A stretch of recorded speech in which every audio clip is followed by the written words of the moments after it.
దేశంలోని ఇతర పార్టీల కంటే జనసేన ఆదర్శంగా రాజకీయాలు నిర్వహిస్తోందని ఎంఎస్ఎంఈ చైర్మన్ తమ్మిరెడ్డి శివశంకర్ చెప్పారు. క్షేత్రస్థాయిలో పార్టీ కోసం కష్టపడే కార్యకర్తలకు గుర్తింపు ఇచ్చేందుకు 25 పార్లమెంటు నియోజకవర్గాల్లో నిర్వహించిన సమాచార కమిటీ దాదాపు 30,000 మంది నుంచి దరఖాస్తులను పవన్ స్వీకరించారని తెలిపారు. మెంబర్ టు లీడర్షిప్ లక్ష్యంతో ఈ ప్రక్రియ సాగిందని తమ్మిరెడ్డి వెల్లడించారు. 25 నియోజకవర్గాల్లో కార్యకర్తల నుంచి సమాచారం సేకరించేందుకు నాగబాబుతో సహా మంత్రులు 28 సాధకులు ఈ ప్రక్రియలో పాల్గొన్నారని వెల్లడించారు. దరఖాస్తు చేసిన వారి సామర్థ్యం, విద్యార్హతల ఆధారంగా త్వరలోనే బాధ్యతలు అప్పగిస్తారన్నారు.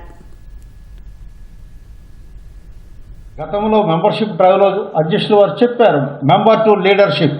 ఒక కార్యకర్తగానే కాదు, కార్యకర్త నుంచి నాయకుడిగా ఎదిగే ప్రక్రియ ఈ పార్టీలో జరగాలనే ఉద్దేశంతో అధ్యక్షుల వారు అమలు చేయడం జరిగింది. సుమారు 30,000 మంది దరఖాస్తు చేసుకున్నారు 25 పార్లమెంటరీ నియోజకవర్గంలో. కూడా అనేక విభాగాలు కూడా ఉన్నాయి.